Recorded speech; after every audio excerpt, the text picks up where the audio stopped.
Usted que nos está viendo, tenga una cordial bienvenida al cuarto capítulo de Ajayo. Sigamos revisando la historia de nuestro país. Comencemos.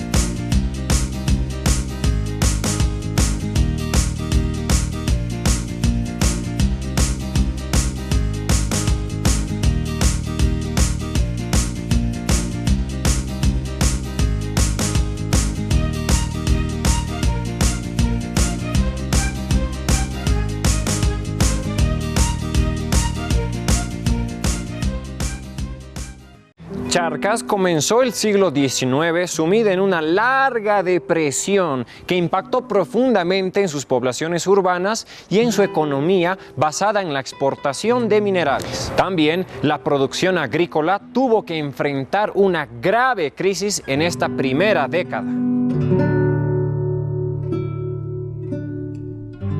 En este contexto se desarrollaron los acontecimientos que daban respuesta a un acontecimiento mayor al otro lado del Atlántico, el derrumbe del Imperio de Madrid.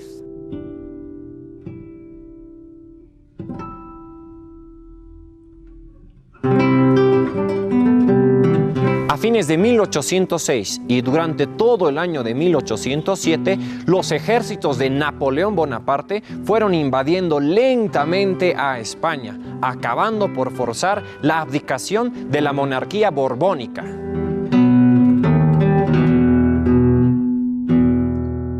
En mayo de 1808, el pueblo madrileño se levantó contra el nuevo gobierno español controlado por los franceses. Los rebeldes pudieron organizar una estructura formal de resistencia y se proclamó el gobierno legítimo de los Borbones.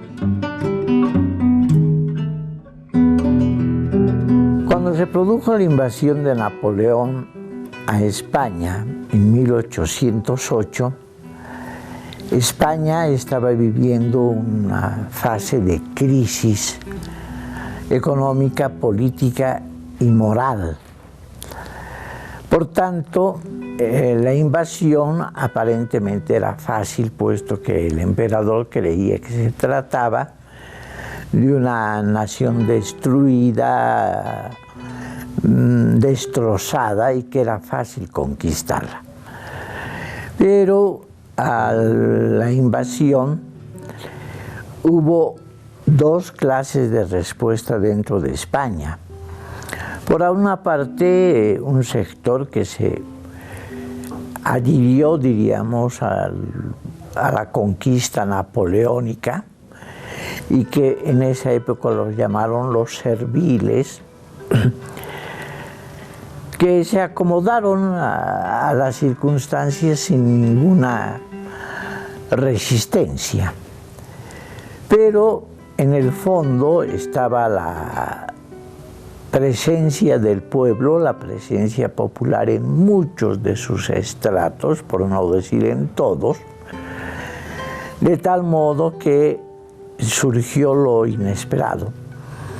Napoleón creyó haber dominado España y lo que hizo fue el despertar de un pueblo.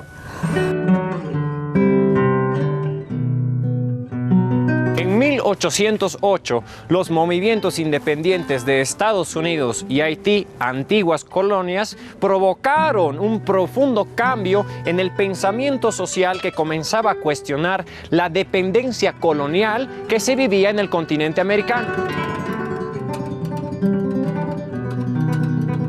En 1789, la Revolución Francesa había desencadenado una nueva ideología y un nuevo movimiento que afectó seriamente a todas las monarquías de Europa, generando una corriente de pensamiento que veía como posibles y viables los gobiernos republicanos.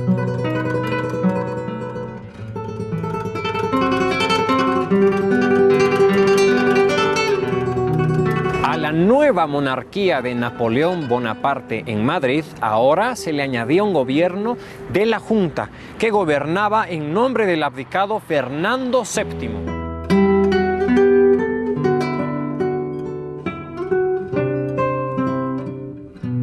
La hermana de Fernando, Carlota Joaquina, llegó al Brasil en 1808 como esposa del monarca portugués y trató de obtener la adhesión del Imperio americano.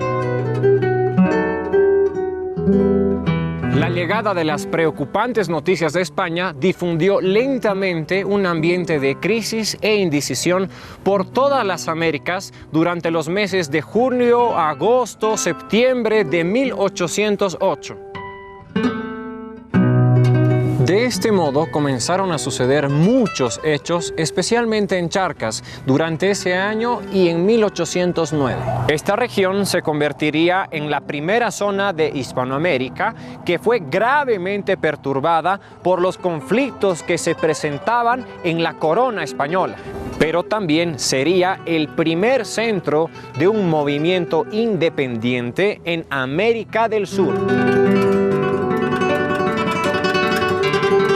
Los primeros problemas de control comenzaron con la llegada de las noticias de la crisis española, que llegaron a Charcas en septiembre de 1808. Inmediatamente se planteó allí un conflicto entre el arzobispo y el presidente de la audiencia, Ramón García Pizarro, por un lado, que exigieron la adhesión a la Junta Central, y los oidores de la audiencia, que se negaron a reconocer la autoridad de la Junta Española.